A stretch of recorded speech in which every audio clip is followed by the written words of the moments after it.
भारतीय परिषद अधिनियम 1861 यहाँ पर आया है। गवर्नर जनरल आवश्यक पड़ने पर 6 माह की अवधि के लिए अध्यादेश जारी कर सकता था। इंपीरियल लेजिस्लेटिव काउंसिल को कोई वास्तविक अधिकार प्राप्त नहीं थे। यह मात्र एक सलाहकार समिति थी। लेजिस्लेटिव काउंसिल के एग्जीक्यूटिव पर कोई नियंत्रण न था। बजट पर तो इसका कतई नियंत्रण नहीं था। बम्बई मद्रास के गवर्नरों को भी ऐसे अधिकार प्रांतों में मनोनीत सदस्यों के कार्यकाल 2 वर्ष। भारत की सरकार अभी भी 1856 के पहले की तरह विदेशी और निरूपित बनी रही। काउंसिल के गैर सरकारी सदस्य वायसराय और उनकी कार्यकारिणी के विरुद्ध नहीं जाते थे। 1861 में संसद में इंडियन काउंसिल बिल पेश करते हुए भारत सचिव चार्ल्स वुड सारे अनुभव यही बताते हैं कि जब एक विजेता जाति दूसरी जाति पर शासन करती है तो निरूपित शासन ही शासन का सबसे नरम रूप हो सकता है।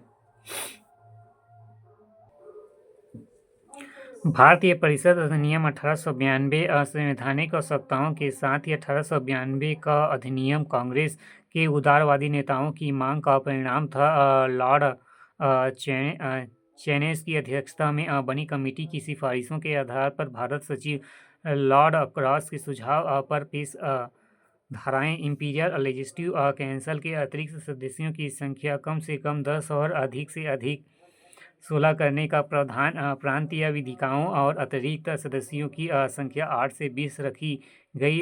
बहुमत सरकारी सदस्यों का ही था। एक्ट ने परिषदों को बजट पर चर्चा करने का अधिकार दिया, किंतु मतदान का अधिकार नहीं। सामूहिक रूप से कुछ काट छांट कर अधिकार प्रदत्त। परिषद को अन्य जनहित के विषयों पर गवर्नर जनरल के 6 दिन की पूर्व सूचना पर प्रश्न पूछने का अधिकार। गवर्नर जनरल प्रश्नों को स्वीकृत कर या अस्वीकृत कर सकता था।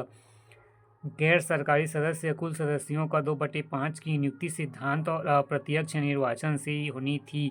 ये सदस्य स्थानीय निकायों एवं यूनिवर्सिटी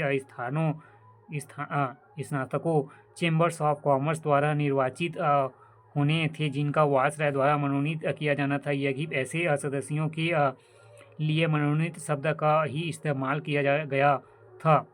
राष्ट्रवादी 1892 के कानून की पूरी तरह से असंतुष्ट थे। उन्होंने इस एक्ट को धोखा बताया। उन्होंने परिषदों में भारतीय सदस्यों की संख्या बढ़ाने तथा उन्हें अधिक अधिकार दिए जाने की मांग की। खास तौर पर उन्होंने सार्वजनिक धन पर भारतीयों के नियंत्रण की मांग की तथा अमेरिकी स्वतंत्रता संग्राम के दौरान लगाया नारा बुलंद किया, प्रतिनिधित्व नहीं तो कर नहीं।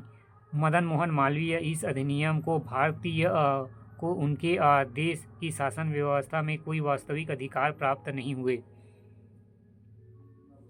भारतीय परिषद अधिनियम 1919 मार्ले मीटो सुधार प्रावधान।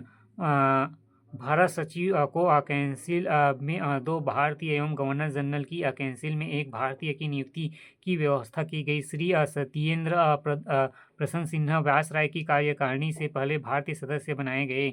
केंद्रीय विधायिका का विस्तार। इंपीरियल लेजिस्लेटिव काउंसिल में 9 कार्यकारिणी एवं 7 अतिरिक्त सदस्यों को मिलकर कुल संख्या 69 कर दी गई, जिसमें कि 37 सरकारी थे।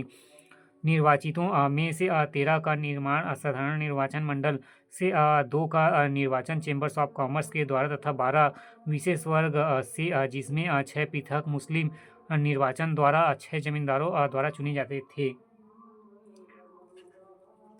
प्रांतीय विधानसभाओं की संख्या में बढ़ोतरी की। प्रांतीय व्यवस्थापिका में 50 तक सदस्यों का प्रावधान किया गया। विधानसभा के कार्यों में वृद्धि। बजट पर बहस करने के विस्तृत नियम बनाए गए। सदस्यों को सुझाव देने एवं प्रस्ताव देने पर पूरक प्रश्न का भी अधिकार मिला, लेकिन मुख्य मुद्दे सेना, विदेश नीति एवं राजवाड़े के संबंध के मामले पर बहस विचार की अनुमति नहीं।